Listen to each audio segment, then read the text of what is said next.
The left takes care of its own. Even after Harvard's president resigned from her position, it's likely she will remain with the Ivy League as a professor or as dean of the Faculty of Arts and Sciences.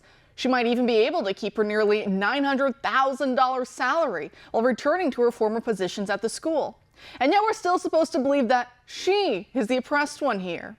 In her resignation letter, she made that quite clear while hinting toward racial animus as the reason behind her ouster, while carefully staying away from the plagiarism scandal born of her inability to condemn calls for Jewish genocide. But let this be a lesson for the right. The left rewarding powerful people for failing upward keeps many in their thrall. The right needs to get better at spending its own donor money on the movers and shakers of this world, people like conservative activist Christopher Rufo. Just look at how mad he made the Associated Press. First, he bent them into this pretzel by trying to do mental gymnastics to still support Claudine Gay. The tweet says that conservatives have a new weapon, accusing college officials of plagiarism. I don't know if the AP knows this, but plagiarism is bad and those schools already condemn it. Maybe the president should face the same punishment that a student would for being caught doing it. Just a thought. But then even better yet, the AP goes on to say this, quote, Christopher Rufo, a conservative activist who helped orchestrate the effort against Gay, celebrated her departure as a win in his campaign against elite institutions of higher education. On X, formerly Twitter, he wrote, scalped, as if Gay was a trophy of violence, invoking a gruesome practice taken up by white colonists who sought to eradicate Native Americans, end quote. They honestly can't help themselves, can they? So now scalping is basically just the fault of white colonists. It's not something that Native Americans have been doing against each other for thousands of years, long before Europeans ever arrived. It appears, though, this line may have been stealth edited to include more context to the scalping line, adding in a line about how other tribes had been doing it to each other, because the original quote did not contain that part. But still, really? Because even leaving aside the entire historical context, it's a phrase used colloquially in politics for scoring a point against your enemy. That's it. We all know it. I'm sure editors at the AP have used that line before plenty of times, but now they pretend it has genocidal undertones. Joining us now to discuss all of this and more is Tyler O'Neill, the managing editor of the Daily Signal. Tyler, thanks for being back tonight. Hey, my pleasure.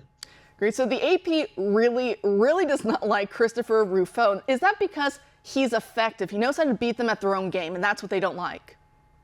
Well, I think that's really what we're seeing here. A lot of people are criticizing Rufo, acting as though, and what I love is his response to the criticism is, oh, somehow I created a time machine and made Claudine Gay engage in plagiarism, which, by the way, Harvard still has an official policy against, even if they're not willing to apply it against this particular individual who seems to have gotten to her position because of her race and her sex. And she's compared to other Harvard professors in her department. She has published about half of what they've published. She's not published a single book. And here she is, the president of this vaunted Ivy League institution on weak credentials, who now says, after she's been caught plagiarizing again and again and again, oh, the real problem here is my racist critics, not me, not what I've been doing at all. And it's like, okay, if you want to apply the CRT, the DEI standard over and over again, this is just intersectionality. It can't possibly be that I made a mistake, that I was unwilling to condemn anti-Semitism and the genocide of Jews. That can't possibly be the truth. The real truth is all the people who call me out for what I've been doing.